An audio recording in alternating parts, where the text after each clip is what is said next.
OK pour vous? Parfait. Alex, du coup, je te laisse gérer les personnes qui viennent ou si sur les réseaux sociaux des personnes demandent le lien, je te laisse t'en occuper. Parfait, c'est top. Alors, donc tout d'abord, merci à vous d'être présents. Nous sommes aujourd'hui le 17 juin pour parler organisation intermédiaire et trajectoire low-tech dans le cadre du webinaire Le Conseil scientifique invite. Le Conseil scientifique invite en est à sa 7e édition. Il y en a eu 6 jusqu'à présent. Et cette 7e est un petit peu particulière parce qu'elle marque la reprise aussi bien des activités du Conseil scientifique que de ce webinaire. Ce webinaire est pensé comme un pont entre différentes visions, que ce soit entre les praticiens eux-mêmes, mais également entre le monde académique et le monde du terrain. Pour parler low-tech, j'ai décidé de commencer par cet objet-là.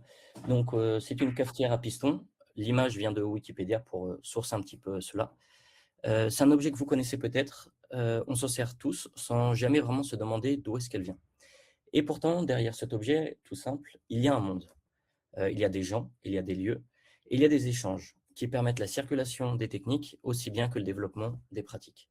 Et c'est de cet entre-deux-là, dans ce monde-là, que l'on va parler aujourd'hui. Cela dit, dans mon cas, je fais que l'utiliser, alors qu'en fait, finalement, un objet comme ça, on peut faire plus. On peut comprendre comment elle fonctionne, on peut essayer de la réparer, on peut l'ouvrir et on peut expliquer à d'autres personnes, comment elle fonctionne. Alors que, par exemple, en comparaison, si on compare ça avec d'autres machines à café, existantes, par exemple les machines à café, capsules que l'on peut trouver de chez différents magasins, on ne sait absolument pas comment elle fonctionne et je pense que presque personne ici ne saurait comment la réparer. Il y a bien des initiatives, par exemple les Repair Café qui sont organisées pour accompagner des personnes, des individus pour réparer ces objets-là. Mais le plus souvent, finalement, ces objets-là, on ne peut pas le réparer, on ne peut pas forcément l'approprier. Et c'est dans cette différence que l'on peut commencer à ébaucher, en tout cas, une première base pour qualifier ce qu'est le low-tech. Le low-tech, ce serait une technique sobre, réparable, que l'on peut s'approprier. La chose est que l'on présente souvent le low-tech comme quelque chose de simple, à la portée de tous. Et on oublie que son développement réel, je l'entends par là, au-delà d'une pratique individuelle, euh, rencontre des résistances, aussi bien dans les entreprises, dans les institutions, que dans les habitudes de métier. Et en fait, on parle peu de ce qui se joue réellement, entre la personne qui s'y met, seule, et une pratique qui se diffuse pour de bon. D'autant plus que le low-tech a pour vision, a en tout cas pour objectif, de permettre une transformation de la société. Et c'est pour regarder cet entre-deux que j'anime cette table ronde et que le Conseil scientifique, de manière plus large, a choisi de travailler le sujet des organisations intermédiaires et des low-tech. Finalement, cette rencontre, c'est également la réunion de personnes qui, chacun depuis sa place, que ce soit l'artisanat, l'ingénierie, le monde des Fab Labs, le monde de la recherche, fabriquent, transmettent et étudient les low-tech. Et c'est là notre fil.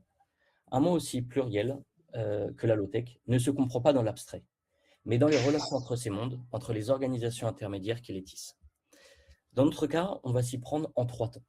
Dans un premier temps, ça sera un temps de présentation. Chacun, chacune, donc des intervenants, va se présenter et expliquer un petit peu son rapport à la low-tech ou aux organisations intermédiaires, afin d'expliquer un petit peu d'où est-ce qu'il vient et d'où est-ce que vient son propos. Dans un second temps, l'idée, c'est de croiser les regards autour de 3 tensions différentes. La première, jusqu'où intégrer la low-tech dans des pratiques déjà établies. La seconde, quel est le rôle des collaborations dans le développement de la low-tech? Et enfin, quels sont les enjeux, les difficultés, les tensions qui existent à ces collaborations, principalement avec un terme aussi polysémique que le low-tech. Pour commencer la présentation des intervenantes, je vais laisser la parole à Matei. Ensuite, ça sera Pauline, ensuite Mélanie et ensuite Rémi. Chacun à votre tour, vous allez vous présenter durant 3 à 5 minutes afin d'expliquer un petit peu votre rapport au sujet et ce qui vous amène à parler aujourd'hui. Voilà. Matei, je te laisse la main. Merci Thomas. Moi, je vais être bref, hein. Je pense que tout le monde plus ou moins me connaît ici. Donc, je suis Matej, je suis sociologue des organisations, coordinateur du conseil scientifique. Je suis ravi d'être présent et merci pour l'attention que vous avez consacrée, le temps que vous consacrez à cet entretien, à ce webinaire, et à Thomas pour la préparation. Alors, d'où je parle? je parle depuis mon jardin où il y a un potager travaillé en total low-tech avec la serfouette et la bêche à la main et tout ça qui arrive à produire à peu près 80% de nos besoins parce qu'on est plusieurs dessus annuels en légumes, juste en légumes. On n'est pas du tout dans l'autonomie, ça n'existe pas, mais voilà. Et j'ai trois rapports à la low-tech. Un en tant qu'individu. Un, j'ai grandi en Roumanie, qui était un pays low-tech avant 89 et qui l'est encore à certains égards. Deux, en arrivant en France, j'ai pas mal évolué dans le milieu squat, occupation temporaire, etc., où on retapait des immeubles avec les moyens du bord. Donc fatalement, c'était pas des grues et des bétonnières. Et trois, je parle depuis aujourd'hui un espace d'activisme intellectuel à la croisée de plusieurs univers sociaux et politiques qui tous s'articulent autour de ces questions de sobriété, de transition et donc en tant que chercheur, alors je peux pas dire que je suis un grand praticien des low-tech en dehors de mon potager, mais enfin on essaye de réfléchir la question des échelles entre l'échelle individuelle et l'échelle institutionnelle et comment les réseaux intermédiaires peuvent travailler cette question, chose sur laquelle on reviendra probablement au cours de cet entretien. J'en ai fini et je vous remercie. Eh ben, je prends la suite. Donc, pour ceux qui ne me connaissent pas, je m'appelle Pauline et j'ai plusieurs casquettes, donc notamment de doctorante sur les métiers d'art, d'entrepreneur aussi. Donc, j'ai ouvert mon atelier Imprae qui fêtera ses 5 ans à la fin de l'année, donc autour de la pratique du verre. Et après, je suis également responsable d'atelier dans une manufacture cristallière. Et le lien avec le tech, du coup, est plutôt multiple. Donc, c'est tant dans le milieu de l'entrepreneuriat que dans le milieu, on va dire, de la recherche. Donc, j'ai pu observer différentes pratiques d'artisans et en même temps en tant qu'institution. Donc, j'ai rejoint notamment les chambres des métiers il y a quelques années. Et puis, du coup, ça m'apporte un autre regard sur le développement des métiers d'art et le rapport au tech. Donc, le rapport au tech, oui, j'ai trouvé ça intéressant, ma tête, ta présentation, parce qu'effectivement, le milieu joue aussi sur sa perception par rapport à ce sujet. Puis d'avoir grandi en ruralité aussi donne ce côté, on va dire, plus ancré, on a envie de faire avec ses mains, de faire ensemble. Et notamment d'avoir rejoint le mouvement des Fab Labs, des makers, donc avec Imprae, la pratique que je mène en tant qu'artisan est aussi fortement reliée au milieu des Fab Labs en tant qu'usagère. Voilà. Et je passe la main à Mélanie. Merci Pauline. Est-ce que vous m'entendez parce qu'il y a des travaux qui ont commencé? Donc ça va. Du coup, enchantée. Remerciements à toute l'organisation, de Thomas, de Mathaï aussi, qui a coordonné. Merci infiniment. Du coup, moi, je m'appelle Mélanie Thomas, je viens de Strasbourg à la base, mais là aujourd'hui, je parle en tant que présidente d'un Fab Lab en Suisse. Pour revenir sur la question de la ruralité, on n'est pas en ruralité, on est plutôt dans une grande ville à la Chaux-de-Fonds. Mais c'est une ville un peu particulière, c'est un berceau de l'horlogerie. Donc il y a une industrie forte, on est en liseré de forêt. Il y a des initiatives low-tech, mais qui ne se définissent pas comme telles, qui existent. Mais en dehors de ce concept-là, la low-tech dans cette région-là, la Suisse, c'est du tout nouveau, du vraiment extrêmement récent. Puis j'insiste vraiment à quel point c'est récent, tout ce qui est innovation sociale, c'est déjà quelque chose de très récent en Suisse, c'est pas quelque chose qui était maîtrisé dans les 20 dernières années, on va dire. Donc la low-tech, enfin voilà, vraiment personne ne connaissait le terme dans les parages. Et avec notre Fab Lab, on se questionne beaucoup sur notre intégration sur le territoire. On a créé le premier festival de la low-tech en Suisse l'année dernière, d'où mon rapport sur cette thématique. Et un prochain festival aura lieu l'année prochaine sur la question.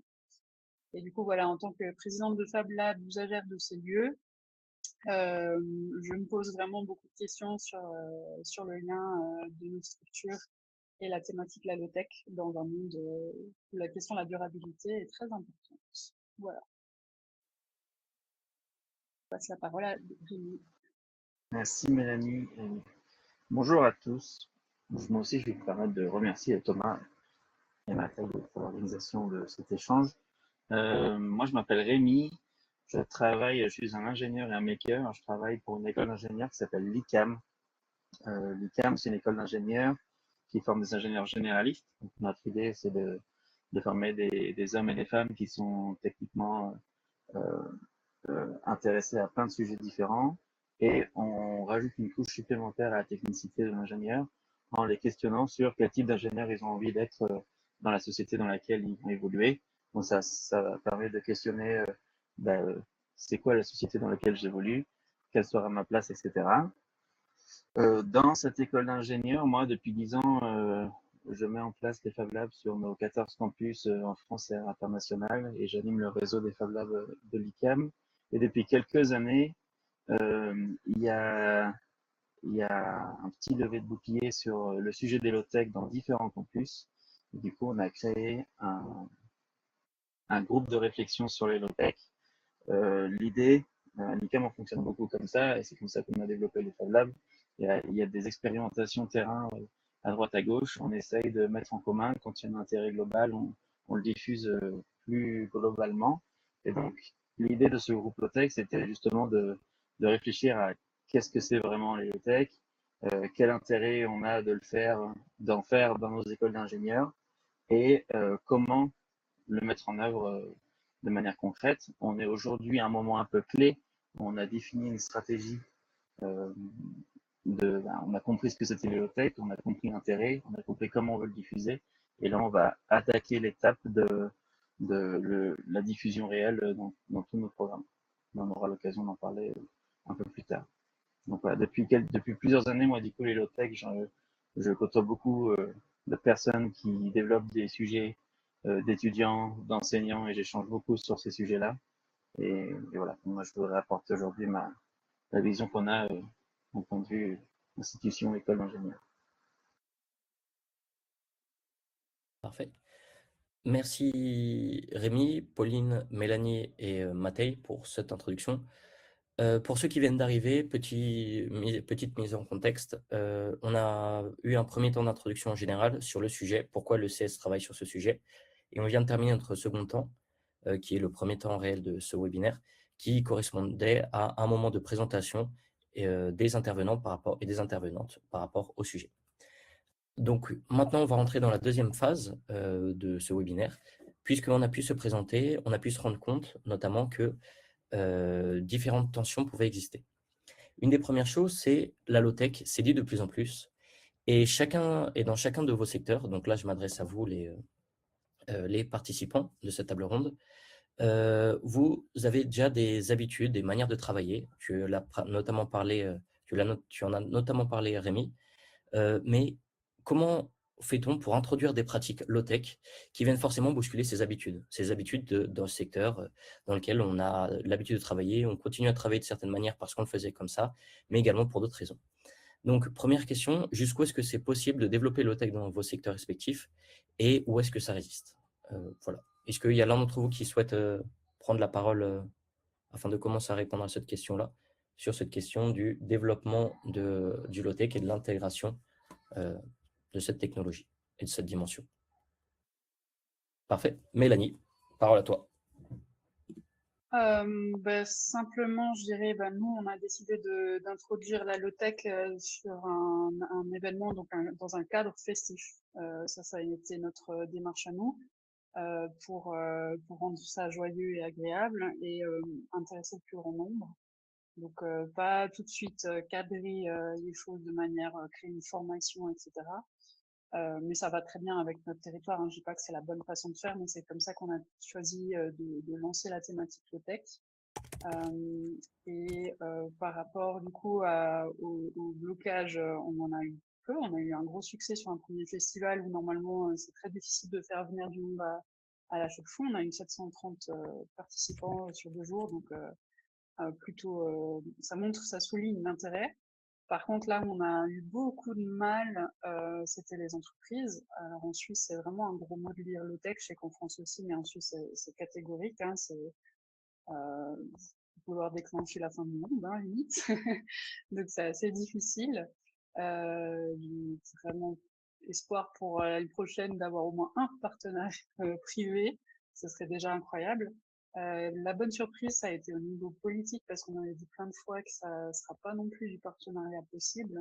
Et en fait, ça dépend. L'interlocuteur, l'interlocutrice, on a eu la représentante de l'économie au canton dans lequel on se trouve, canton de Neuchâtel, qui est venue dire, et là ça m'a beaucoup touchée parce qu'elle a vraiment compris la thématique, que le canton de Neuchâtel, de par son histoire, l'horlogerie et des paysans horlogers, était un canton low-tech. Donc si justement on arrive à montrer à des acteurs clés comme ça ce que ça peut apporter la low-tech, comment ça s'intègre dans l'histoire du lieu, etc., ça peut fonctionner. Après, apparemment, on n'a pas réussi de faire la même chose avec les boîtes horlogères du coin. Donc, le travail n'est pas terminé et il y a pas mal de résistance. Et je finirai juste aussi sur le fait de dire qu'il y a une école, en Suisse, une haute école, c'est un peu l'équivalent d'un IUT si on veut, qui est dans le même canton que nous et qui typiquement s'intéresse au low-tech, mais essaye de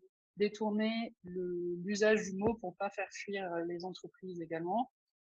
Encore une fois, pas une critique parce qu'en fait, c'est des écoles qui dépendent du secteur privé pour fonctionner, donc il y a une réflexion derrière du survie.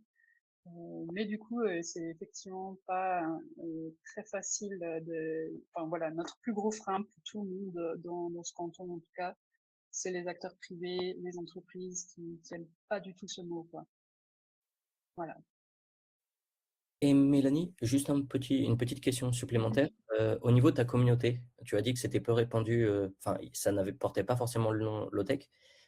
Comment ta communauté s'est positionnée par rapport au sujet et comment elle s'est emparée du sujet ou pas? Et quelles difficultés ou enfin, quel effort tu as dû fournir pour impliquer la communauté dans laquelle tu te trouves sur le sujet? Alors majoritairement, je dirais que la communauté était extrêmement intéressée par le sujet dès que le sujet est arrivé sur la table. Alors je trouve qu'il y a un paradoxe en Suisse, c'est que les entreprises sont voilà très libérales, il ne faut pas parler de décroissance, et les populations qui sont plutôt justement dans des cantons on va dire à gauche, même si c'est pas comme ça que ça fonctionne ici, sont au contraire vraiment friandes de réflexion sur la décroissance. Donc il y a un gros parallèle et donc notre communauté, c'est vraiment plutôt la population qui en redemande, hein, qui nous va clairement redemander un festival. Donc ça, c'est bien allé. Mais je dois avouer qu'il y a par-ci, par-là, dans le lot, quelques personnes qui sont avec des réflexions ingénieurs très dites, ou que j'appelle moi très classiques, libérales, entreprises, qui ont vraiment du mal à percevoir l'intérêt de la low-tech. Mais ça, c'était minime. Donc au niveau de la communauté, ça s'est bien passé. Et pour élargir aussi un tout petit peu, il n'y a qu'un seul low-tech lab en Suisse, il est à Lausanne. Et ça s'est très bien passé avec eux, mais je sais en ayant croisé à plusieurs événements d'autres représentants de low-tech lab, on a dû un peu montrer patte blanche, parce que les Fab Labs, ce sont les endroits où on imprime les petits Yoda sur les imprimantes 3D pour eux. Et puis ça a été difficile à un peu déconstruire auprès d'eux en disant que voilà, on est justement en réflexion, on est ouvert, on ne peut pas les remplacer, mais on est ouvert à faire une réflexion, un pas en avant vers eux. Donc voilà pour l'aspect communautaire. Merci. Est-ce que Pauline ou Rémi, est-ce que vous avez des choses à rajouter par rapport à votre secteur respectif? Parfait, Rémi. Ouais, moi, je peux vous parler un peu de ce qu'on a fait à l'ICAM. Ta question, c'était jusqu'où est-il possible d'intégrer les low-tech et ben en fait, les low-tech, on peut les intégrer partout. Voilà. On peut les intégrer partout. Ce qui est, quand on regarde un peu de loin, on se dit dans une école ingénieure, donc on fait de la recherche, il y a le Fab Lab où on prototype, il y a des labos de production, etc. On se dit que le Fab Lab c'est un lieu chouette pour expérimenter, y compris les low-tech. Mais quand on prend un peu de recul, on se rend compte qu'en fait, les low-tech, on peut les appliquer dans beaucoup de domaines. Euh, Aujourd'hui, on fait des low-tech dans la recherche à ICAM. On fait des challenges auprès de nos étudiants dans les maisons, les résidences étudiantes pour les challenger sur leur manière de vivre et sur les besoins qu'ils ont, etc. Pour voir s'ils peuvent faire les choses de manière un peu plus low-tech. Donc on peut vraiment en mettre un peu partout. La question est aussi intéressante là-dedans, c'est pourquoi est-ce qu'il faut qu'on amène ces sujets-là. Nous, on va former des ingénieurs, hommes et femmes, qui vont répondre à des problématiques pour des entreprises, pour des sociétés qui évoluent. Et en fait, dans les modèles de fonctionnement des sociétés, il y a quelques années encore, Mathilde, tu me contredirás peut-être, mais il y a quelques années encore, nous en tout cas, moi j'avais le sentiment qu'on formait des ingénieurs qui répondaient à des problématiques techniques dans un monde d'abondance. Voilà. On avait une problématique technique. Pour y répondre, on allait rajouter une brique technologique. Pour être sûr de répondre aux besoins, on avait un cahier des charges technique. J'ouvrais mon logiciel de CAO 3D, qui est un monde infini avec des ressources infinies. Je peux optimiser les choses pour avoir quelque chose de très optimisé, très efficace. Et à la fin, je réponds aux besoins. Sauf qu'aujourd'hui, ce modèle-là, il fonctionne plus vraiment parce que le monde, il change et dans les nouvelles contraintes qu'on a aujourd'hui, il y a des contraintes climatiques, il y a des contraintes liées aux énergies, il y a des contraintes géopolitiques qui font que ce monde de l'abondance, là, où on avait accès à beaucoup de choses, il n'existe plus vraiment. Et donc, du coup, comment est-ce qu'on fait pour quand même continuer à répondre aux besoins des entreprises, etc. Et ben, on se rend compte que les entreprises qui s'en sortent le mieux, c'est pas forcément les entreprises qui sont les plus efficaces dans la manière de produire les choses, mais c'est les entreprises qui sont les plus robustes, celles qui sont capables de s'adapter, celles qui ne dépendent pas forcément d'un composant s'il est en rupture ou s'il y a un porte-conteneur qui se met en vrai quelque part, on ne peut plus avoir accès. Et ben, en fait, si on arrive à obtenir une robustesse dans nos manières de fonctionner, on va fonctionner beaucoup mieux. Et les low-tech, ça amène ça amène des solutions très concrètes pour rendre des systèmes beaucoup plus robustes. Et donc c'est pour ça que c'est intéressant et c'est pour ça que nous, on veut les développer un peu plus à l'ICAM. Les résistances qu'on a eues, qu'on a encore dans les discussions, j'ai beaucoup eu de mais Rémi, on ne peut pas faire de la bidouille, on est une école d'ingénieur, on n'est pas une école de bidouille, etc. En fait, le mot low-tech, comme tu l'as dit, Mélanie, il rend pas service. On a décidé parce qu'il amène la confrontation avec la high-tech et c'est pas forcément ce que c'est. Nous, on a décidé de parler d'ingénierie de l'essentiel à l'ICAM. On veut former des ingénieurs qui savent aller à l'essentiel, des ingénieurs qui savent faire les bons choix technologiques quand il y a besoin d'en faire et qui savent remettre en cause un peu les besoins pour est-ce que j'ai vraiment besoin de faire ça, etc., etc. Donc c'est un peu là-dedans qu'on va nous, mais dans notre idée à nous, Biotech, c'est quelque chose qu'on veut infuser à tous les niveaux, même, j'ai parlé de la résidence étudiante, mais ça peut être la vie de campus, la recherche, les Fab Labs, les ateliers de production, etc., en faisant comprendre que c'est quelque chose d'intéressant. Et pourquoi on veut infuser partout et pas faire un programme séparé? Parce que c'est un sujet qui répond à une problématique d'une société qui change. Et donc, du coup, nous, on a un engagement, former les ingénieurs qui sont capables de répondre aux problématiques des sociétés et des entreprises. Donc, il faut que nos étudiants soient formés sur tous les niveaux. Il faut que nos étudiants, ils touchent à l'IA, ils touchent à la high-tech, ils touchent au low-tech. Et ça peut se faire en simultané, en fait. On peut avoir un projet générique. Je dois fabriquer un projet mécatronique. Dans ce projet mécatronique, il va y avoir plusieurs groupes dans la promotion. Quelqu'un va pousser le curseur sur la high-tech parce que c'est sa sensibilité. Quelqu'un va pousser le curseur sur les low-tech parce que c'est sa sensibilité. Et nous, de toute façon, on valide des acquis de compétences. Donc, ça ne change pas grand-chose à la finalité.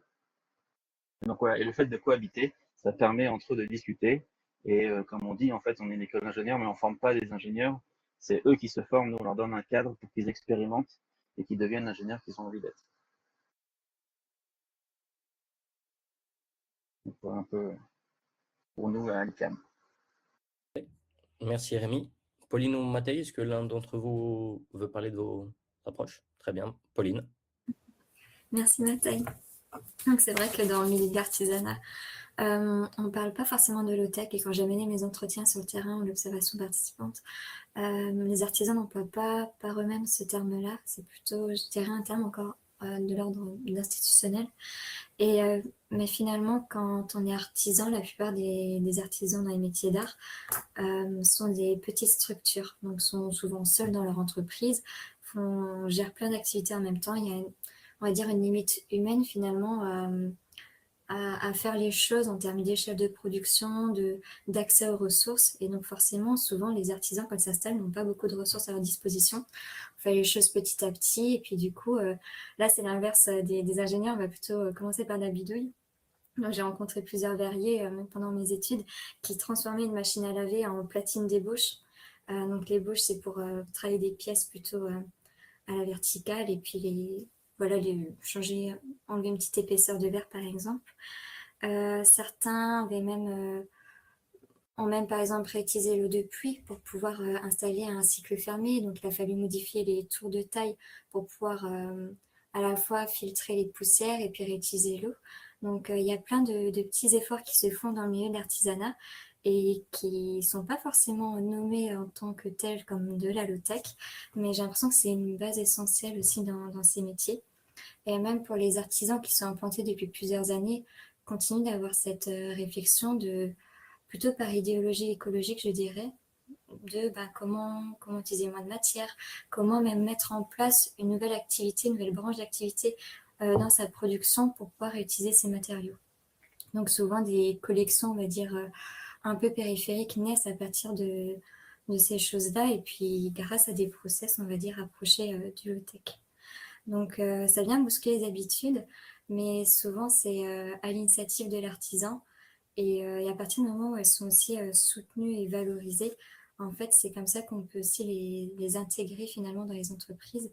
C'est-à-dire qu'il y a une forme de reconnaissance ou de compréhension du grand public qui peut venir aussi confirmer en fait l'intérêt d'avoir ces démarches-là.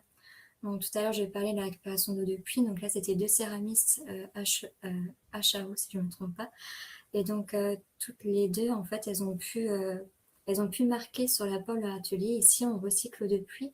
Et en fait, il y a un réel intérêt de la part des personnes du territoire à venir les rencontrer pour ce principe-là. Donc, voilà un petit peu comment les low-tech sont intégrés dans les entreprises artisanales. Merci Pauline. Et tu as ébauché un petit peu la transition vers notre question suivante qui portera sur les collaborations.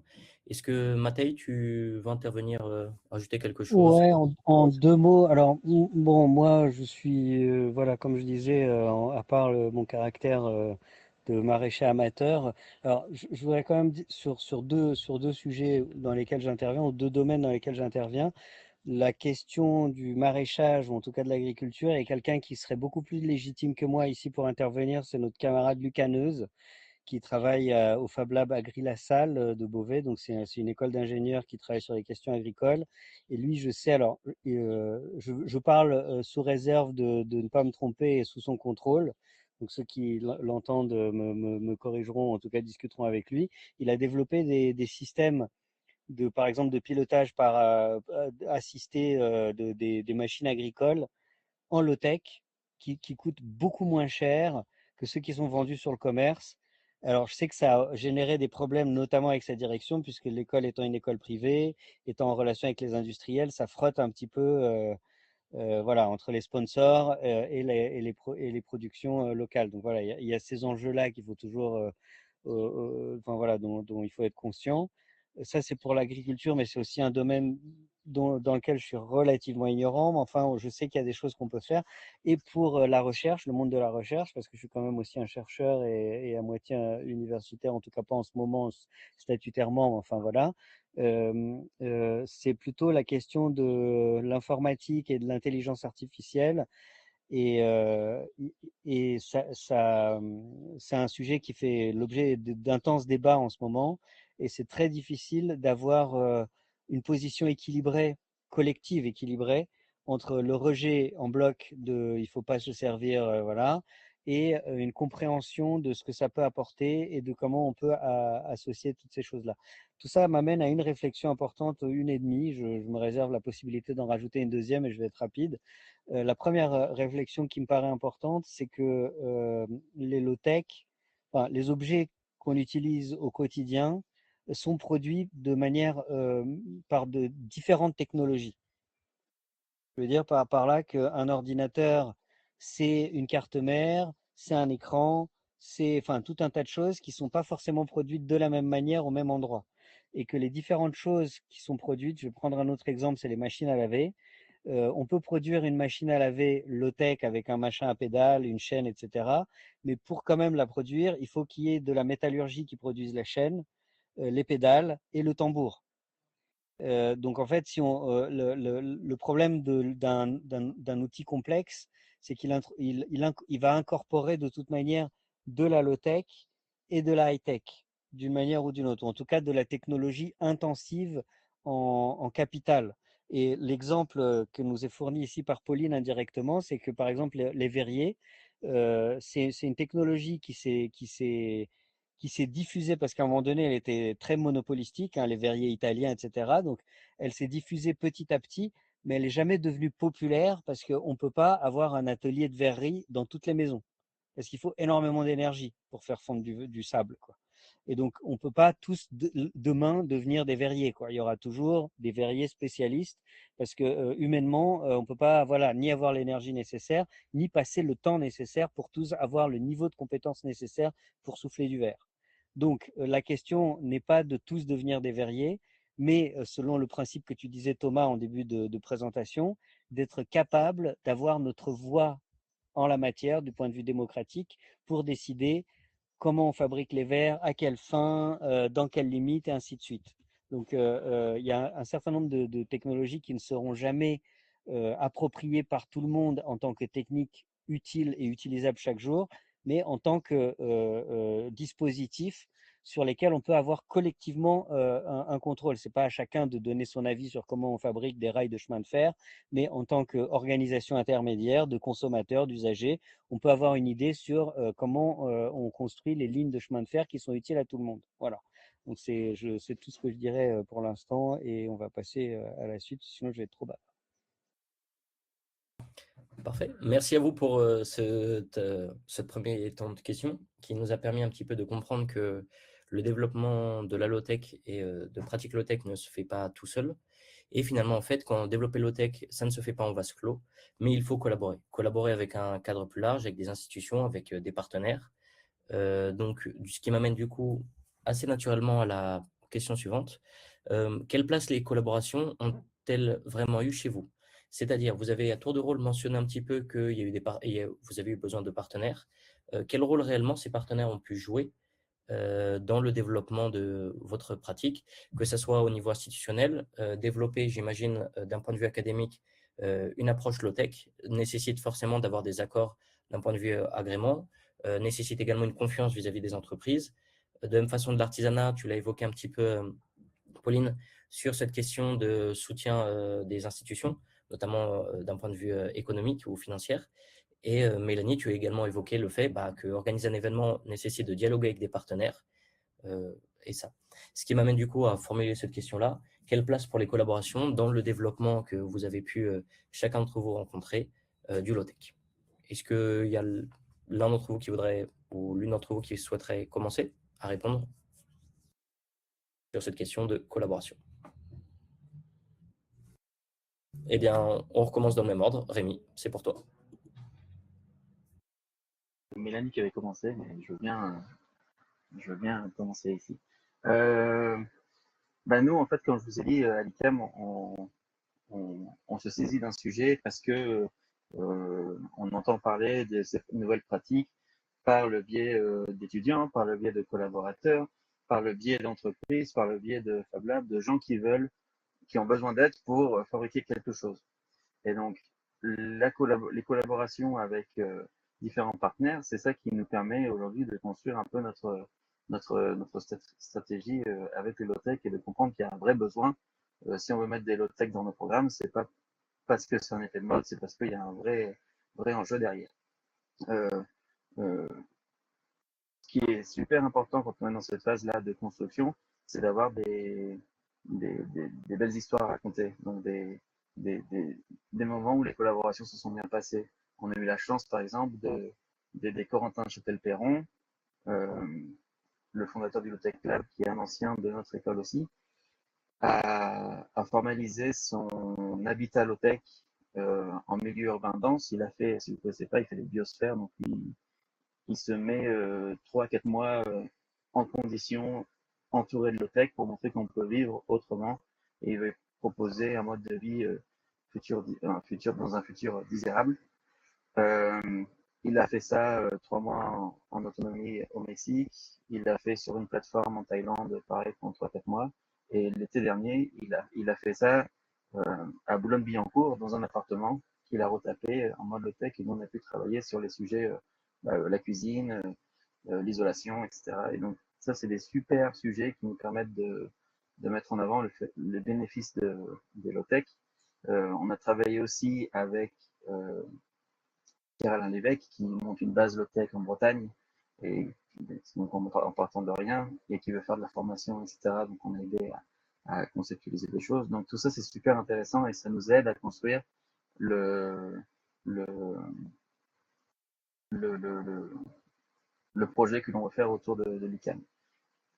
Donc voilà, donc ça c'est très intéressant. Par rapport à ce que tu as dit sur le fait de changer les programmes, ben, en fait dans notre stratégie à nous, quand on veut rajouter une brique comme les low-tech, qu'on comprend l'intérêt et qu'on se dit qu'il faut en mettre un peu partout, et ben l'avantage c'est qu'on n'a pas besoin de modifier les programmes, on n'a pas besoin de faire une grande révolution, on a juste, entre guillemets, besoin d'amener ces sujets-là en parallèle des autres sujets dans ce qui existe déjà. Donc l'avantage d'infuser les low-tech dans toutes nos pratiques, c'est qu'on n'a pas besoin de faire une grande révolution pédagogique, on a besoin d'accompagner les enseignants, les étudiants, les responsables d'ateliers pour faire de plus en plus de pratiques low-tech dans leur quotidien. J'ajouterais juste une petite question par rapport à ce que tu viens de dire, Rémi. Derrière cette idée d'infusion de la low-tech dans les programmes pédagogiques, est-ce que vous avez été contacté? Est-ce que tu sais si cette approche d'infusion, que je trouve très jolie en tout cas en termes d'image, est répétée dans d'autres établissements ou d'autres instituts supérieurs ou écoles? Est-ce que vous avez déjà eu des contacts liés à cette pratique? On a mis 2-3 ans à la construire, on commence tout juste à en parler là. Donc je ne pense pas, il y a plusieurs écoles qui ont des masters spécialisés sur les low-tech. Mélanie t'a présenté un organisme qui fait un sujet sur les low-tech aussi.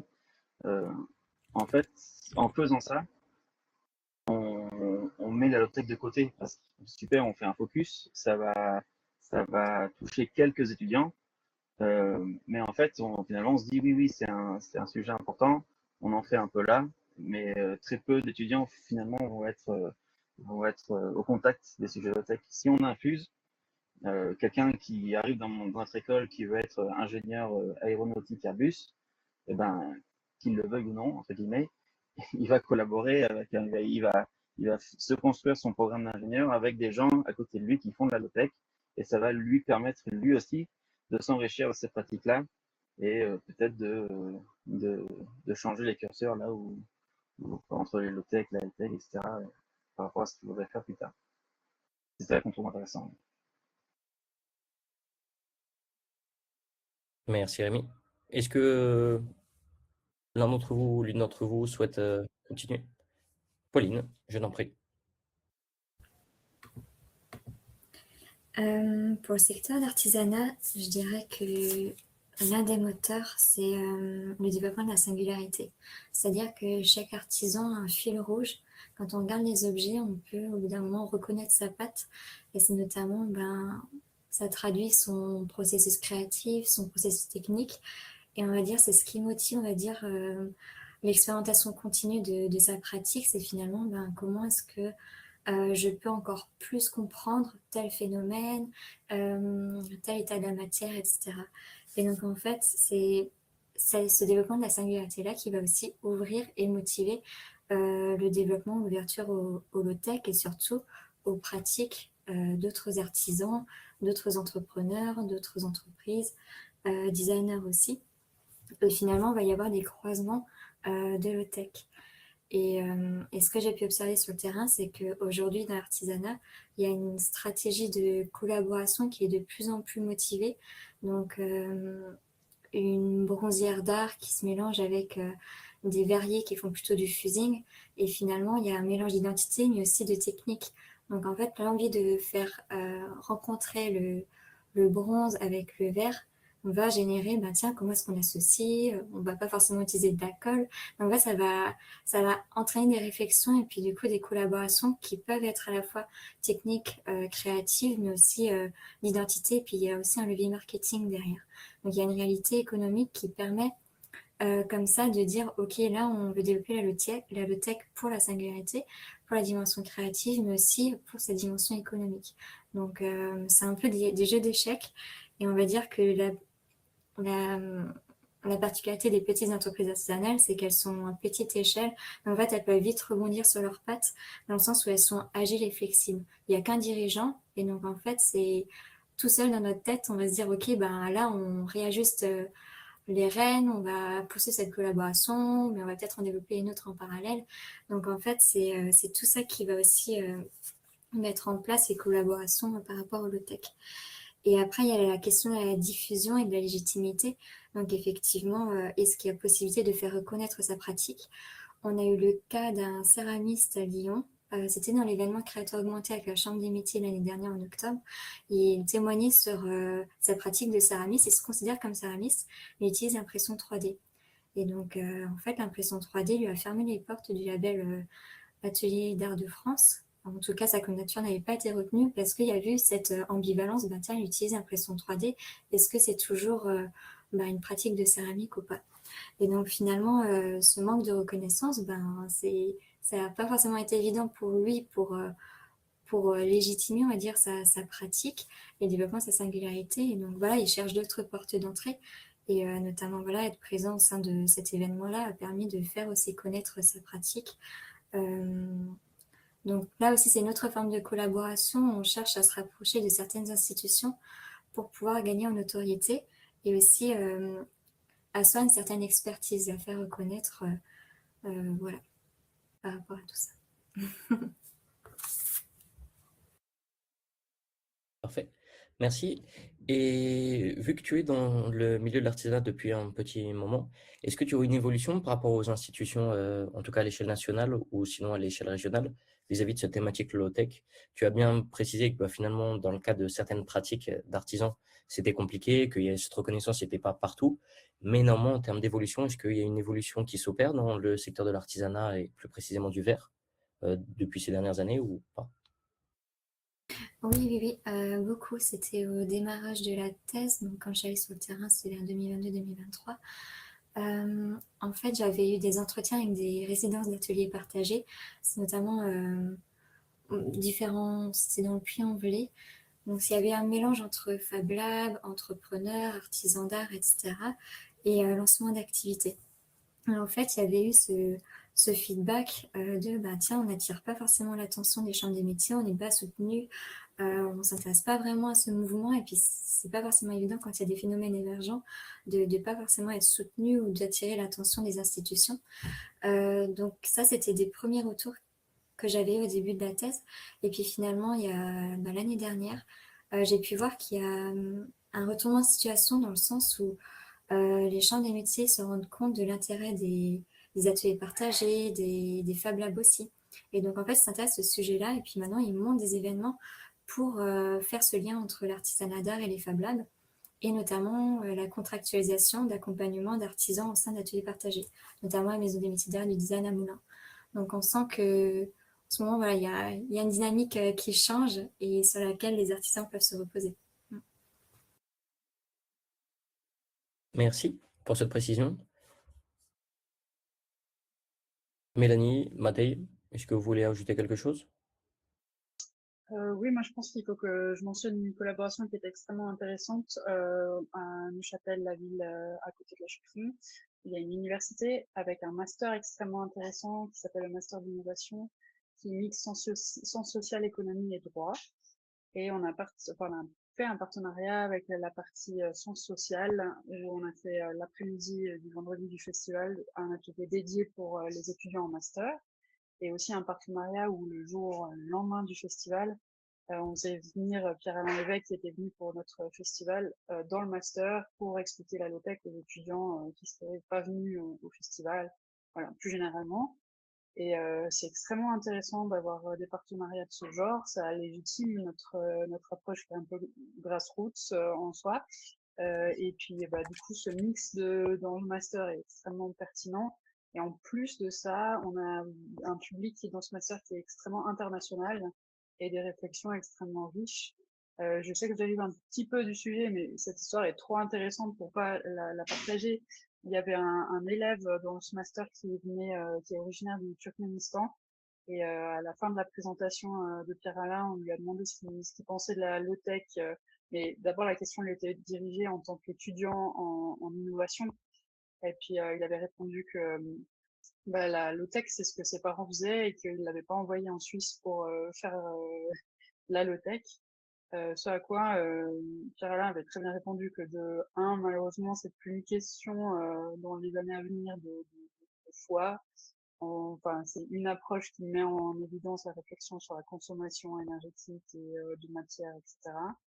Et aussi qu'il avait fait l'expérience effectivement très intéressante de suivre un projet low-tech en Afrique du Nord qui avait pas du tout touché son public quand la low-tech avait été pensée pour les personnes on va dire, le produit qui avait été proposé à une population un peu plus précaire était très stigmatisant. Il ressemblait à un produit pour précaires et ça avait pas marché. Et puis quand la low-tech avait été pensée pour, je crois que c'était les habitants de la ville de Rabat, où il était un peu plus socialement acceptable, il était plus réfléchi, avec un travail en collaboration avec des artisans, etc. Là, il y a toutes les populations du Maroc qui avaient eu de l'intérêt pour ce projet low-tech, donc c'était un filtre à eau. Et voilà, du coup, cette collaboration a fait soulever un sujet qu'on n'avait pas forcément abordé durant notre festival, c'est-à-dire la désirabilité de la low-tech. Du coup, sur tous les points, ça a été une collaboration fructueuse qu'on a renouvelée. Voilà. Merci. Mathieu, est-ce que tu voudrais ajouter quelque chose sur cette question de collaboration? Oui, je vous prie de m'excuser. Là, j'ai une interaction avec mon voisin qui passait nous voir. Oui, ce que je voulais dire par rapport à la question de la collaboration, ça rejoint un autre sujet qu'on travaille beaucoup à RFF Lab. C'est dommage que Jeanne soit partie, mais c'est quelque chose qu'elle pilote. C'est la question de l'urgence. On est dans une situation aujourd'hui globale. Voilà, je vous l'apprends pas. Avec la semaine, les 2 semaines à 40 degrés qu'on va se taper là dans les jours à venir, où il y a probablement un certain nombre de dispositifs high-tech qui vont pas tenir, ou en tout cas qui vont pas réussir à suffire à faire face à toutes les difficultés qu'on va devoir affronter ensemble, hein. Notamment prendre soin des plus fragiles et ainsi de suite. C'est-à-dire que et à ce moment-là, on sera obligé de faire d'avoir recours à des systèmes de protection collective bricolés avec ce qui va tenir. Et donc, au-delà de la question de la technologie, il y a un certain nombre d'habitudes sociales de coopération qu'on va devoir réinventer. Et ces coopérations vont être basées sur beaucoup de débrouille, quoi, hein. Donc ça, je pense que c'est quelque chose qui est extrêmement utile. Et que donc là, pour le coup, la low-tech est quelque chose de proactif en termes de sobriété, donc pour éviter que les choses empirent, mais qui va être aussi objectivement obligatoire en termes de réactivité, vu que les choses sont déjà empirées pour faire face aux pépins imprévus qui ne pourront que augmenter, quoi. Ça, c'est une des choses que je voulais dire. Et la deuxième, c'est que l'évolution n'est pas linéaire. C'est-à-dire, et c'est des choses qu'on sait très bien quand on étudie les questions des processus d'innovation, ça peut venir soit de la base, une innovation, hein, ça peut venir soit de la base et ça remonte vers des fabricants et ça trouve son modèle économique et c'est généralisé, soit c'est quelque chose qui est inventé dans un laboratoire et qui, en rencontrant son public, est détourné de son objectif initial. On sait ça très bien avec les détournements des objets techniques, etc. Soit ça peut être une rencontre fortuite entre une technique à haute intensité capitalistique, énergétique, et un nouveau besoin. Et je finirai là-dessus. C'est l'exemple comme tout le monde connaît l'entreprise Leblanc, je pense. Si vous avez mis le nez dans une armoire électrique ou des choses comme ça, vous avez toujours ELM Leblanc. Je ne sais pas si ça vous parle. C'est une des plus grandes sociétés qui produit des outils d'électriciens, donc des fusibles, des choses comme ça.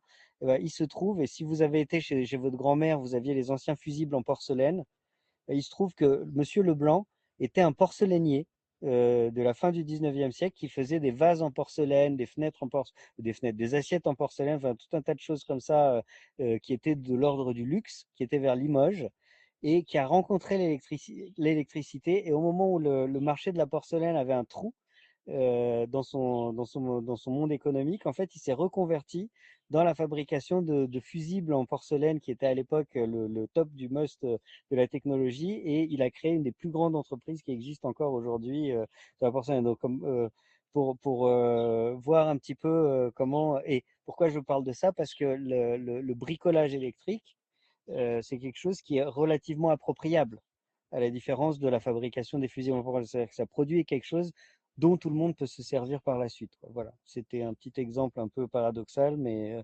intéressant à cogiter pour voir que les choses sont pas linéaires, quoi, que ça va dans un sens, dans l'autre, et puis de manière transversale aussi. Voilà. Merci pour ce... Ah, Rémi, je t'en prie. Et pour ajouter un peu à ton anecdote, parce que moi je suis basé à Limoges, c'est d'ailleurs pour ça que la ville de Limoges est la première ville de France à avoir été alimentée en gaz naturel pour faire chauffer les bâtiments, parce que c'était à la base pour faire chauffer pour l'énergie, pour les fours de céramique. Voilà, une petite anecdote bonus. Donc, comme on le voit, cette dimension low-tech existe depuis longtemps et ce n'est pas quelque chose de spécifique de nouveau. On a vu cette idée de collaboration, on s'est rendu compte, en tout cas on a pu observer que le développement de pratiques low-tech s'inscrivait dans le cadre de collaboration. Ce qui amène un petit peu à une troisième question que l'on pourrait se poser, c'est comment développer du low-tech lorsque on ne parle pas forcément de la même chose. Comme on l'a dit en introduction, comme je l'ai dit en introduction, comme vous l'avez soulevé, et finalement comme ça peut ressortir à la présentation de vos différentes expériences et de vos rapports à ce mot-là, le terme low-tech peut être aperçu et porteur de différents sens. Comment peut-on collaborer lorsque finalement on ne parle pas forcément de la même chose ou qu'on n'entend pas forcément la même chose derrière ce même mot? Est-ce que vous avez pu être confronté à des situations où en fait cette idée de collaboration, elle a dû être revisitée parce qu'on n'entendait pas forcément la même chose? Et est-ce qu'il y avait autre chose qui a pu permettre le maintien de cette collaboration malgré ces différences de sens?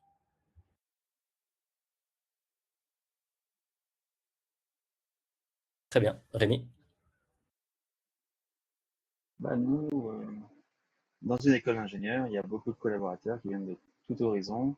Quand on mettre en place des nouvelles choses, il y a toujours de la réticence, et donc du coup, l'accompagnement au changement, c'est c'est quelque chose de très important. Déjà, nous, dans notre groupe Lotec, on était tous des convaincus. Ça nous a pris 1 an pour se mettre d'accord sur une définition, parce que le terme, il est complexe, et on passait plus de temps à expliquer ce que ce n'était pas que expliquer ce que c'était. Et c'est pour ça qu'on est parti tranquillement vers cette idée d'ingénierie de l'essentiel, parce que c'est beaucoup plus positif quand on le présente de base. C'est quelque chose c'est du bon sens, donc c'est quelque chose qui est engageant, etc. Je pense que une des difficultés, on l'a encore, hein, mais on l'a eu aussi pour les Fab Labs, etc.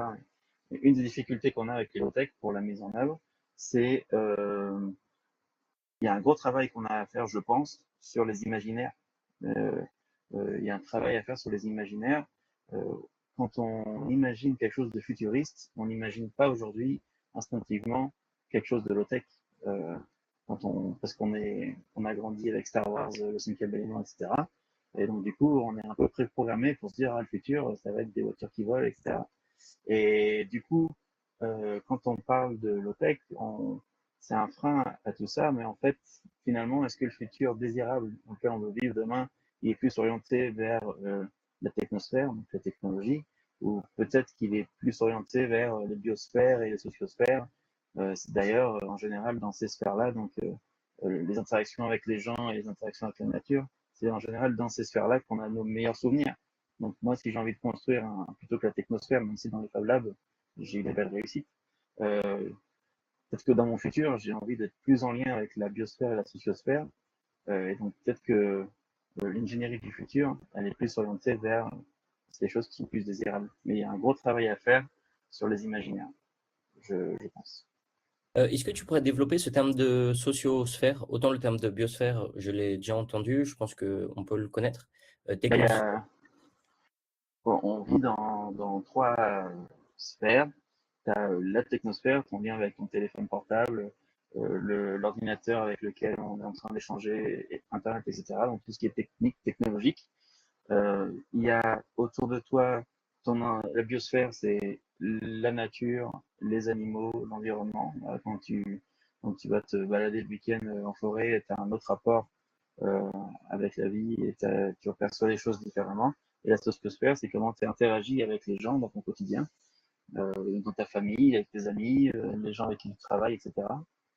Et donc, tout ça, ça forme un petit peu, c'est un peu simplifié, hein, mais ça forme un petit peu les grands axes dans lesquels on évolue tous les jours. Euh, et en général, quand on se pose la question, voilà, dans laquelle de ces sphères-là est-ce qu'on a nos meilleurs souvenirs, c'est rarement la technosphère qui arrive en premier, alors que le futur, on n'est pas programmé pour penser que quelque chose de futuriste, ça va être forcément high-tech et c'est la technologie qui va nous sauver, etc. Donc la low-tech a sa place dans le futur. C'est noté. Ça sera dans le compte-rendu de cette intervention. Est-ce que vous souhaitez ajouter quelque chose sur cette question de low-tech, de sens pluriel? Matei. Ouais, on va changer un peu l'ordre pour rigoler. Non, mais très rapidement, je pense que je suis tout à fait d'accord avec ce que vient de dire Rémi et pour rebondir dessus, low-tech, Fab Lab, transition, c'est plein de mots-clés comme ça que tout le monde utilise, que finalement, derrière lesquels probablement la plupart, enfin, dont la définition est très hétérogène, chacun entend quelque chose de différent. Qui ont leur place dans le futur ou dans le récit du futur ou dans l'imaginaire du futur de manière évidente. En fait, c'est des horizons. Alors, l'horizon avance à mesure qu'on avance vers lui, hein, ça c'est bien connu. Hein. Donc il n'existe que dans le futur d'une certaine manière, et c'est peut-être bien pour ça. Et l'objectif, enfin, ce qui me paraît fertile, c'est pas forcément de se crêper le chignon pour définir ce que c'est. On a vu ça avec les Fab Labs. Finalement, c'est pas très important de définir ce que c'est. Pour des raisons éthiques, il faut placer des limites. C'est-à-dire de dire un endroit où on fait travailler des esclaves gratuitement pour produire des maîtres Yoda à la main en disant qu'ils sont imprimés en 3D, c'est probablement pas un Fab Lab. Bon. Donc, dans les grandes lignes, il y a quelque chose, il faut placer des limites, voilà, un petit peu. Mais après, peut-être que l'objectif de ces termes, c'est de devenir comme des espèces d'oasis dans le désert, quoi, dans la savane. C'est les endroits où les animaux viennent boire, sachant que chacun va boire une quantité différente, de manière différente, à des heures différentes. Mais c'est les endroits où on se retrouve. Et quand on se retrouve, l'objectif, c'est pas forcément de définir pourquoi on se retrouve, mais plutôt comment on va faire des choses ensemble, quoi. Et c'est ce que disait Rémi sur la sociosphère. Hein. On a le prétexte, on a l'occasion de la rencontre, la question, et moi je maintiens cette idée que c'est très complexe d'ailleurs de se limiter à la low-tech. Et je suis promoteur moi-même, enfin, j'ai mes mains marquées par la serfouette. Je ne sais pas si on le voit très bien à la vidéo, mais je pense qu'on peut imaginer effectivement des manières plus sobres de fonctionner en rapport avec la nature et nos capacités techniques. Mais elles doivent être, ouais, il reste 30 minutes absolument. On y est 26 maintenant. On doit être capable de ne pas jeter le bébé avec l'eau du bain et de maintenir une exigence de scientificité, d'efficacité, et ainsi de suite, tout en y incluant ces contraintes indispensables de sobriété et de travail collectif et de participation démocratique à la définition des orientations technologiques. Mélanie, je te laisse continuer. Et Rémi, ensuite. Ouais, je voulais juste, je vais dire quelque chose qui ne contredit absolument pas ce que Rémi et Mathieu vont dire. C'est juste que nous, on a une situation qui nous permet d'avoir la volonté et de pouvoir continuer de mettre en avant le mot low-tech, dans le sens où effectivement, on comprend bien que dans des enjeux économiques particuliers, c'est pas un mot qui permet de développer des situations et de faire des partenariats.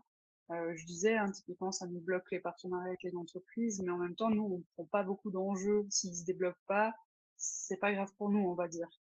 Donc, quitte à ce qu'on ait cette liberté-là, nous, on emploie le mot low-tech pour garder aussi une forme d'étendard de la décroissance qu'il y a au fond. Et on peut se le permettre, donc on le fait. Mais du coup, voilà, je suis pas en situation pour l'instant au jour d'aujourd'hui de dire que c'est quelque chose sur lequel on va revenir parce que on veut des partenariats particuliers. Peut-être que ça arrivera. Je laisse la voie ouverte. Mais vu qu'on peut se le permettre, pour l'instant, on se permet de rester fidèle au mot. Merci Mélanie. Rémi, tu voulais répondre ou rajouter quelque chose à ce qu'a dit Matei? Exactement. Oui, du coup, c'est là où notre stratégie d'inclusion, je trouve qu'elle est intéressante. Comme tu l'as dit, Matei, on va pas confronter tech avec tech. Il faut garder. euh, En fait, on ne veut pas former nous des ingénieurs qui sont moins techniques. Former le tech, c'est pas former des ingénieurs qui sont moins techniques. Les techniques de développement de produits restent complètement les mêmes, même si on travaille sur les sujets low-tech. Les sujets low-tech, ils sont intéressants parce qu'ils sont même plus exigeants parce que on va arriver sur des délivrables qui sont différents. On va plus faire un rapport technique, mais du coup, il faut que déjà que le projet soit utilisé réellement par une personne. Il faut que la personne puisse, comme tu l'as dit avec ta cafetière au début, utiliser l'objet, savoir le réparer, etc. Donc, au lieu de faire un rapport technique, peut-être qu'on va faire plutôt un tuto, peut-être qu'on va faire, voilà. Donc, c'est des sujets différents, mais on n'efface pas du tout ce qu'on a appris dans les méthodes de conception de l'ingénieur classique. On rajoute en fait des briques supplémentaires.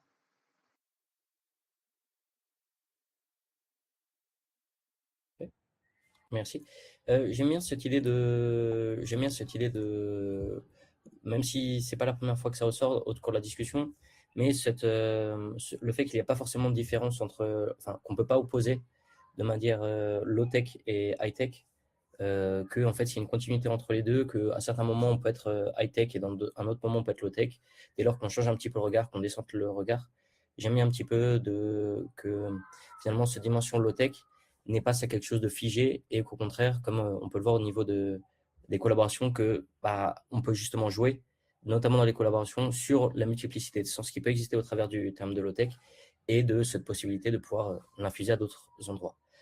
Avant qu'on arrive sur les questions du public, en tout cas des participants et des participantes, est-ce que, très cher intervenant, vous voulez rajouter quelque chose sur cette question-là et intervenante? Pauline, parfait. Comme ça, tout le monde aura parlé au moins une fois sur cette question. Oui, pour la question d'artisanat, c'est vrai que la question de bibliothèque, on a tous une perception différente des savoir-faire de chacun, des façons de faire, etc. Et en fait, c'est ce que j'ai pu ressentir, notamment quand on va vers parfois les high-tech, c'est qu'on a besoin d'être initié, d'être accompagné pour pouvoir comprendre en fait l'intérêt et aller au-delà des préjugés qu'on peut avoir sur ces questions de low-tech ou de high-tech. Et donc finalement, c'est dépasser l'appréhension et par la confiance qu'on a dans la collaboration. Ça y est, on ne collabore pas forcément avec des personnes qu'on ne connaît pas. Il y a d'abord une question de feeling, d'échanges mutuels, intellectuels qui font que on ose aller vers de nouvelles pratiques de low-tech. Et je pense que c'est un élément important, en tout cas, qui se ressent beaucoup la dimension humaine qu'on a derrière la low-tech. Et puis, un autre fait que je vais partager, c'est que la low-tech, en fait, on ne parle pas forcément de la même chose parce qu'on a différentes façons de la faire. Là, ce que je vois à la manufacture, c'est qu'on a toujours les mêmes objets qui sortent, ils doivent avoir les mêmes critères, il y a des choix à respecter, etc. Et puis finalement, chaque artisan travaille d'une manière différente, mais on obtient le même résultat. Et c'est pareil pour une chaise en bois, etc. Vous allez voir un artisan au Puy-en-Velay, en Alsace, etc. En fait, chacun le fera d'une façon différente. Parce que leur posture face aux machines, même leurs petites anecdotes, les petits tips qu'ils ont trouvés au fur et à mesure dans le temps, en fait, tout ça construit un rapport différent au low-tech, ce qui fait qu'il y a différentes façons de faire. Et j'ai l'impression que le low-tech amène aussi à réétudier le geste, à se dire, tiens, comment est-ce qu'on fait les choses, comment est-ce qu'on peut les faire, parfois plus simplement. Parfait. Merci Pauline pour cette ouverture sur la question du geste dans la pratique du low-tech. Nous allons donc arriver dans la dernière partie de ce webinaire, qui est un temps de questions, donc d'échange avec le public, qui devrait arriver maintenant. Concernant les questions, je vais réactiver les micros de tout le monde. Donc normalement, vous allez avoir l'autorisation de pouvoir parler et donc poser votre question en direct. Si par malheur, je n'arrivais pas à remettre le micro, vous avez la possibilité de lever la main dans tous les cas et d'écrire votre message dans le chat. Donc, je commence en posant la question, est-ce que parmi les participants et les participantes, est-ce que certains d'entre vous ont l'envie de poser une question, d'échanger sur un des points que les intervenants et les intervenantes ont évoqués jusqu'à présent?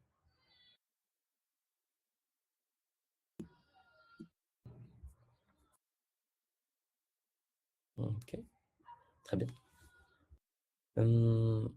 En attendant que le public réussisse à rassembler toutes ces informations pour formuler une question, moi j'en aurais une qui est un petit peu une question d'ouverture. En termes de pratique, est-ce qu'il y a certaines... Donc on était vraiment sur le rapport de vos organisations ou de vous en tant qu'individu ou responsable d'organisation qui cherchez à développer le low-tech.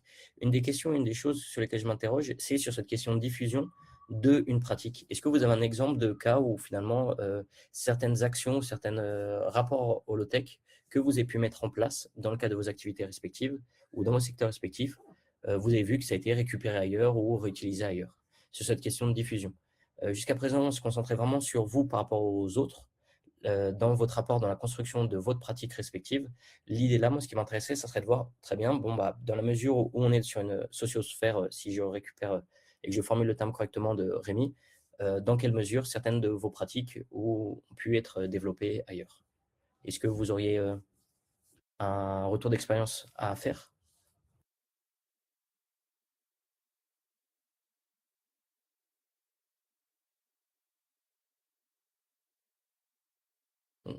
Parfait. Matei, je te remercie. Alors, je voudrais pas vraiment parler pour moi parce qu'il me semble que ce serait vraiment très prétentieux, mais je pense avoir fait partie d'un mouvement qui a contribué à faire en sorte que ça arrive. Et c'est un mouvement historique, donc déjà dans les années 80, ça existait. Il y avait un collectif qui s'appelait les Occupants Rénovateurs, qui avait fait, qui a fait œuvre de dire, c'était sur des questions de droit à l'espace, droit à la ville, droit au logement. Donc c'est des gens qui récupéraient des immeubles en friche abandonnés, qui les retapaient et qui les ouvraient à Paris essentiellement, à différentes activités, à du logement et à différentes activités qui ne trouvaient pas forcément leur espace. Parce que bon, pour ceux qui ont grandi dans une grande ville, ils savent très bien que c'est très, très compliqué pour trouver. Voilà. Et quand j'étais gamin, enfin au lycée, on avait un groupe de musique avec des copains et évidemment, on avait besoin de studios d'enregistrement, de répétition et ça faisait du bruit. Et évidemment, il n'y en avait pas et puis on n'avait pas forcément l'argent pour se payer. Et il y avait plein d'immeubles vides. Donc c'est comme ça qu'on a commencé à occuper des immeubles, notamment pour ça, et puis pour loger aussi des gens qu'on avait trouvés à la rue, etc. Et aujourd'hui, presque 30 ans après, la question de l'occupation temporaire, avec l'hôtel Pasteur, avec Césure, avec tout ce qui se passe autour des conventions d'occupation temporaire, c'est quelque chose qui est institué. Et donc c'est de la low-tech au sens où on occupe des choses qui ont déjà été construites, on les retape avec les moyens du bord et on leur donne un second. C'est de la recyclerie d'immeubles, quoi. Voilà. Et c'est devenu une banalité. Alors, j'y suis pas pour grand-chose moi, mais j'ai participé à cette vague qui a contribué, à mon avis, à faire de ça une banalité qui est une très bonne chose.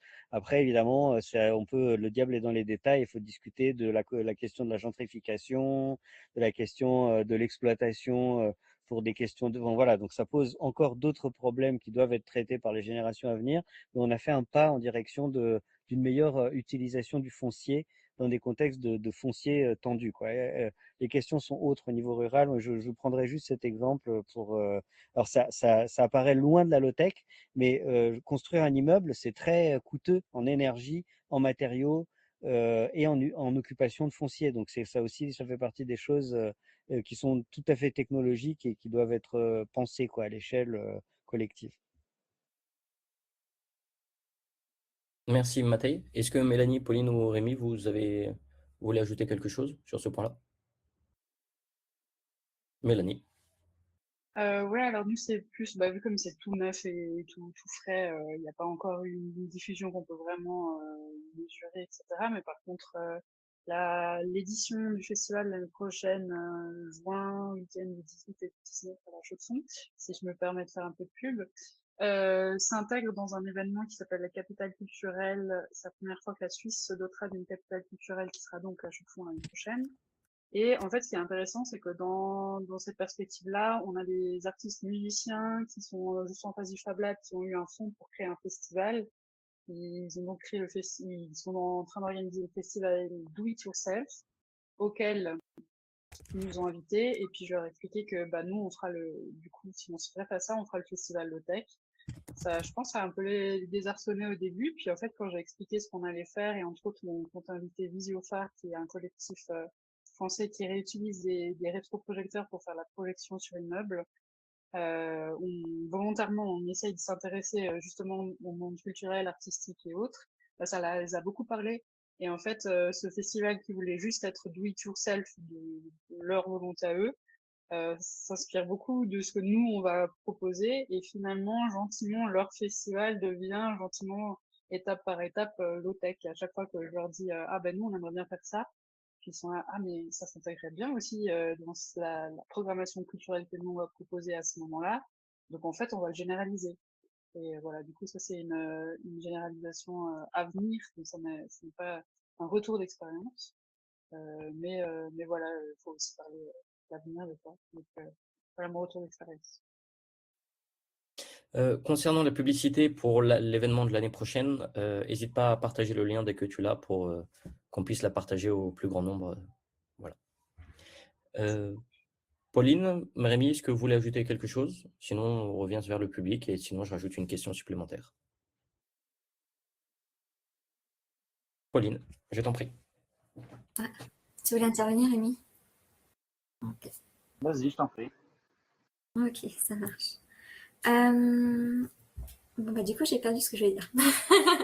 Non, c'est comme ma taille, en fait. Il y a eu ce mouvement émergent au début quand j'étais encore en études. Il y a eu un dispositif lancé par le ministère qui est le statut d'étudiant entrepreneur. C'est un statut national. Et donc, j'ai fait partie de la première promotion entreprendre en même temps qu'on construisait notre pratique de verrier à l'école. Et donc, en fait, ce dispositif existe encore. Donc, ça va faire 8 ans maintenant qu'il est implanté au sein de l'École nationale du verre. Et donc, l'avantage, c'est de bénéficier du parc technologique, donc des machines, quand on commence de s'intégrer dans un marché, dans un milieu économique. Et ce qui fait que depuis quelques années maintenant, il y a eu tout un écosystème entrepreneurial, économique, territorial qui s'est organisé autour de ce mouvement d'étudiants entrepreneurs. Donc, on a été les premiers à diffuser, on va dire en quelque sorte, cette pratique et qui a permis aujourd'hui aux jeunes d'avoir accès aussi à tout ce parc machine et de pouvoir encore aujourd'hui développer leur pratique artisanale de cette façon-là.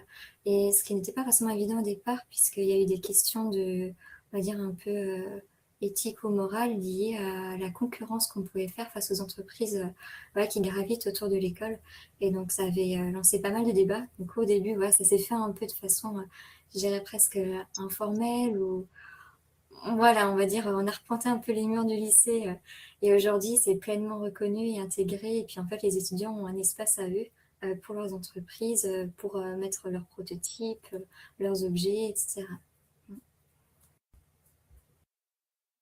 Merci pour ce retour d'expérience. Est-ce que parmi les... Rémi, eh ben, très bien.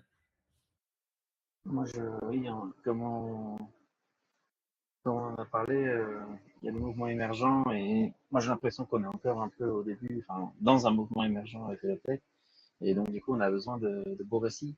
Et, et c'est pour ça que nous, on est très contents de ce qu'on a fait avec Corentin. Ça a donné lieu à un documentaire que vous pouvez voir sur la plateforme d'Arte, l'habitat du futur, qui va bien dans le sens de ce qu'on veut faire avec les low-tech. À Toulouse, on a aussi, dans le thème de l'habitat, on a développé, avec une association qui héberge des sans-abri, on a développé une tiny house low-tech. Donc les étudiants ont travaillé, ils ont construit une tiny house low-tech qui est aujourd'hui implanté sur le site de l'association et qui héberge à temps plein une ancienne personne qui était à la rue. Bah, ça, en plus d'être super motivant pour les étudiants, c'est des projets super intéressants qui permettent de faire des récits pour imaginer des nouveaux imaginaires. Super intéressant. Merci Rémi. Emmanuel Laurent, j'ai vu que tu as levé la main. Normalement, tu dois pouvoir activer ton micro en bas de ton écran. Si tu n'arrives pas à le faire, tu peux écrire la question dans le chat et nos intervenantes se font une joie certaine d'y répondre.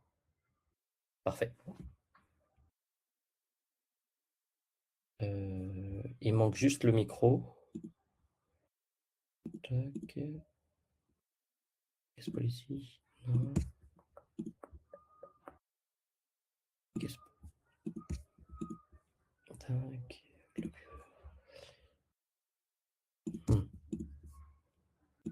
Ah. Normalement, c'est juste à gauche de la caméra. Il y a 3 boutons en bas, il y a une main qui se lève, il y a une caméra, et juste à gauche, il y a... Non, très bien. Est-ce que je suis désolé, on avait mis ça pour être sûr d'assurer la tranquillité des intervenants. Est-ce que tu peux écrire ta question, si tu veux bien?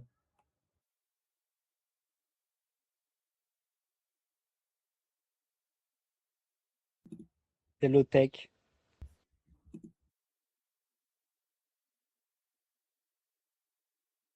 Alors Laurent, je me permets, c'est une petite logistique, mais il y a un petit speaker sur la gauche, en bas à gauche. Si en principe tu cliques dessus, ça te fait apparaître une nouvelle page avec une proposition de micro. Et en principe, ça devrait marcher. Dans les boutons qui sont en bas, sur le petit speaker. Est-ce que ça fonctionne? Non. Bon. On va essayer d'écrire la question alors. Ça marche. Je viens d'essayer, moi j'ai réussi, mais c'est peut-être pas possible de ton côté.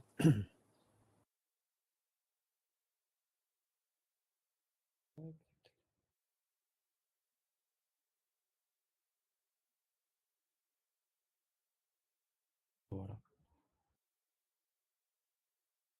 Normalement, en recliquant dessus, il y a possibilité de pouvoir ouvrir microphone et listen only. Mais je vois que tu n'as pas écrit. Très bien. On peut peut-être prendre une autre question en attendant que Laurent peut-être trouve soit la solution, soit écrive la question dans le chat. Okay. Très bien. Matei, je t'en prie. Dans l'éventualité où personne ne pose de questions, je peux En attendant continuer. qu'Emmanuel écrive sa question, c'est parti. Ouais, voilà. Je vois quelque chose d'écrit. Ah non, ouais, ça va être un peu long. Ok. Bah alors, j'en profite, je prends un peu le temps qu'Emmanuel écrive, parce que la question était aussi celle des réseaux intermédiaires. Et en fait, la question, pourquoi on avait introduit cette question de réseau intermédiaire dans le titre du webinaire, c'est parce que les réseaux intermédiaires sont un petit peu ce qui se situe entre les individus en tant qu'individus, quoi, isolés, les monades, et les institutions. Alors, est-ce qu'il y a quelque chose qui apparaît à l'écrit? Ah ouais, d'accord. Et donc, les institutions ont leur inertie et leur logique propre, on l'a vu, et le conflit avec les entreprises est assez systématique, dans le sens où les entreprises ont des modèles et que pour elles, sortir du modèle qui marche constitue un risque et un risque existentiel. Et donc, on ne peut pas leur demander d'une certaine manière, enfin, on peut leur demander le pistolet sur la tempe, mais statistiquement, on ne peut pas demander à des entreprises qui fonctionnent de prendre le risque de ne plus fonctionner. Est-ce qu'à ce moment-là, les managers, les directeurs et les actionnaires vont dire bon, vous me demandez de me jeter par la falaise en me disant le parachute va bien marcher parce que vous allez souffler depuis le bas et c'est low-tech. Moi, j'y crois pas. Et donc, t'as le micro. Bon, bah écoute. Et donc, la question des réseaux intermédiaires, c'est l'espace où se font les rencontres et ainsi de suite. Mais j'arrête là et je laisse Emmanuel poser la question. Pour notre première question du public, avec grand plaisir. Emmanuel, c'est pour toi. Merci, mais j'espère que je t'ai pas coupé, Matei, dans ton échange. Ouais, c'est intéressant l'échange qu'il y a eu là durant 1 heure. Il y a quand même, j'agis un peu dans le milieu de tech à différents endroits, et il y a quelque chose avec lequel je suis pas complètement à l'aise dans la façon dont c'est présenté. C'est un piège qui revient assez souvent dans tout un tas d'échanges avec des publics différents. C'est d'essayer de caractériser en disant est-ce que tel outil est low-tech ou pas low-tech, est-ce que tel objet qui a été produit, est-ce qu'il est low-tech ou pas low-tech, est-ce que telle démarche, telle organisation est low-tech ou pas low-tech. Et à mon sens, et c'est quelque chose qui, j'ai l'impression, commence à infuser, c'est que c'est un peu un piège d'essayer de catégoriser comme ça, surtout de façon binaire. À mon avis, c'est un petit peu un piège, et que c'est pas ça qui est intéressant en fait. C'est pas de savoir si tel outil, telle imprimante 3D ou tel marteau, est-ce que c'est low-tech, pas low-tech. En fait, c'est pas vraiment ça qui est intéressant, surtout que quand on déroule un petit peu le truc, si on prend, je sais pas, une visseuse qu'on a tous dans nos ateliers, bah, en fait, on pourra se dire c'est un peu low-tech, puis en fait pas vraiment, parce qu'en fait, bah, il y a de l'électricité, il y a des métaux pour les produire, faut des grosses industries derrière. Voilà, on fabrique une éolienne par exemple, ou une éolienne autoconstruite, bah en fait il faut des matériaux, il faut quand même du cuivre, c'est pas facile à faire comme ça. Il faut un minimum d'outils pour pouvoir le fabriquer. Donc en fait c'est à mon sens pas ça qui est vraiment intéressant. Ce qui est plus intéressant, c'est d'utiliser ce que c'est que la low-tech, enfin toutes les notions qui sont véhiculées au travers de la low-tech, de les utiliser, de les convoquer en fait, et de pouvoir questionner les technologies qu'on utilise, les choix techniques qu'on fait, les outils qu'on utilise ou qu'on refuse d'utiliser, se dire est-ce qu'il vaut mieux utiliser des outils complètement manuels mais qui vont quand même être en métal, est-ce qu'il vaut mieux même aller convoquer une imprimante 3D parce que ça va permettre d'aller réparer un objet et d'avoir des démarches en fait de réemploi et de réutilisation, et qu'en fait pour moi bah, c'est pas forcément, enfin pour moi ça peut rentrer dans des démarches low-tech en fait, d'aller utiliser des imprimantes 3D et des ordinateurs, alors que tout ça bah effectivement il y a des grosses chaînes technologiques derrière. En fait ce qui est intéressant c'est d'aller poser des questions, c'est d'aller s'interroger et de se dire est-ce que tout ce qu'on fait, est-ce que c'est soutenable, est-ce que ça permet de construire une société plus durable, est-ce que ça permet de faire de la réappropriation, est-ce que ça permet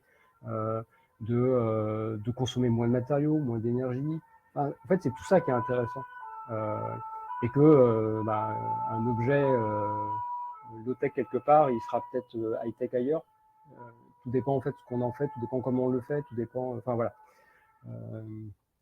Et voilà, enfin, le message que je veux faire un peu passer, c'est de se dire, faut pas essayer forcément de catégoriser, mais il faut plutôt essayer d'utiliser toutes ces notions pour aller questionner, et puis être technocritique en fait derrière, voilà, et de se dire, est-ce qu'on fait quelque chose qui est pertinent dans le monde qui est en train de nous éclater à la gueule, quoi. Et à plein de points de vue. Enfin, voilà, je veux bien des retours sur cette diatribe. Merci Emmanuel pour cette intervention. Effectivement, lors de la préparation de cette table ronde, c'était une des difficultés à laquelle que j'ai rencontré, qui était de définir un petit peu les termes au moins pour essayer de cadrer l'enjeu du débat. Mon introduction avait pour objectif d'ouvrir un petit peu le sujet, mais effectivement, on avait plutôt cherché à travailler sur la question de la démarche. C'est quelque chose qui était intéressant, c'est pour ça qu'on n'est pas forcément allé trop dans le détail. En tout cas, ça, c'était pour la partie animation, mais je te remercie en tout cas de bien le préciser. Maintenant, je vais laisser peut-être les intervenantes de réagir un petit peu à cette intervention. Mélanie, qui est la première à lever la main.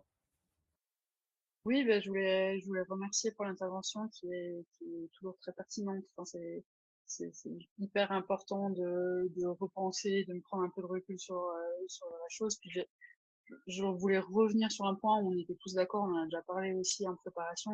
Mais bon, la low-tech, c'est quand même une réflexion, mais je crois qu'on l'a même mentionné, en fait, des choses qui sont low-tech chez nous ne le sont pas ailleurs, parce que c'est juste une question de survie. Donc, effectivement, c'est vraiment une question de où se pratique la low-tech pour pouvoir rien qu'utiliser un peu ces termes-là. Enfin, Voilà, tout simplement. Et je dirais qu'effectivement, le côté penser à la démarche, moi, c'est personnellement pour ça que j'aime bien qu'on garde le mot low-tech tant qu'on peut dans notre manière de faire. Parce que justement, le mot low, il chatouille, il embête et il apporte des nécessités de réflexion. Donc voilà, c'était juste une intervention, une réponse très courte et je remercie encore pour l'intervention d'Emmanuel. Parfait. Donc, Matei, tu vas pouvoir réagir, sachant qu'il est 30. Je nous concède 5 minutes extra. Donc, voilà, pour réagir. Matei? Alors, je vais être très bref. Je trouve que c'est une très bonne conclusion. Les deux interventions d'Emmanuel et de Mélanie, on était aussi resté sur cette idée, hein, c'est une question d'éthique avant d'être une question de sémantique, la question de la low-tech. C'est un bon réactif, c'est une exigence avant d'être une frontière.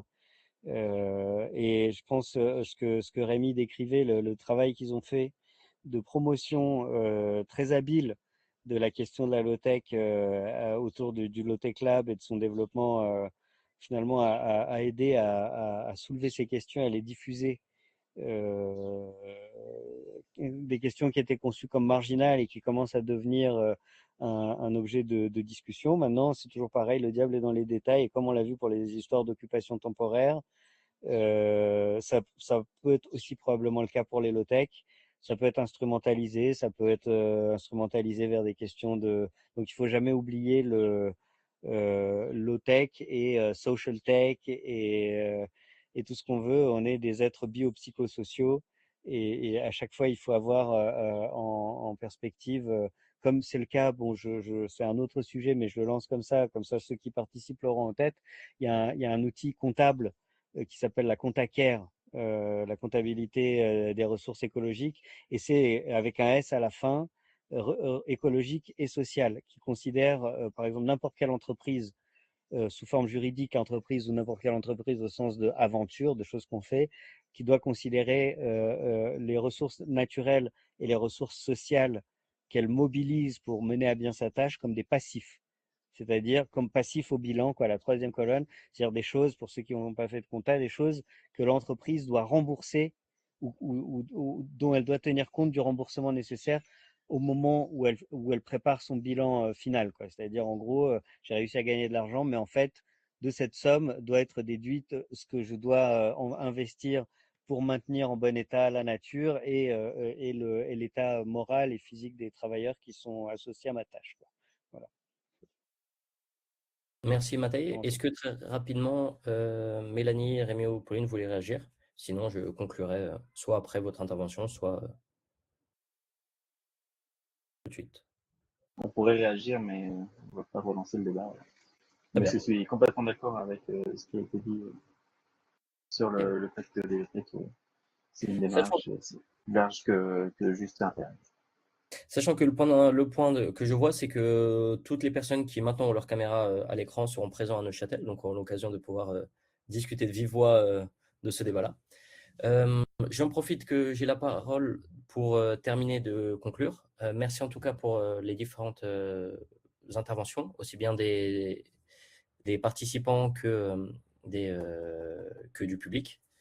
Je m'occuperai de préparer un petit compte-rendu pour ceux qui s'intéressent. N'hésitez pas ensuite à rajouter des éléments. Je rajouterai une colonne un paragraphe qui s'attachera à rassembler différents liens autour du low-tech pour élargir cette discussion. Voilà. Donc, en tout cas, je vous souhaite une très bonne journée. La prochaine édition aura sans doute lieu autour d'October-Mec, sans doute en fin d'année, sur un autre sujet. Donc, n'hésitez pas à poursuivre le suivi du réseau français des Fab Labs et du conseil scientifique et du CS Invite sur les réseaux sociaux afin de ne pas manquer la prochaine édition. Voilà. Je vous souhaite une très bonne journée et merci encore à tout le monde. Bonne journée à vous. Bonne Merci soirée à beaucoup. tous. Merci. Merci à vous.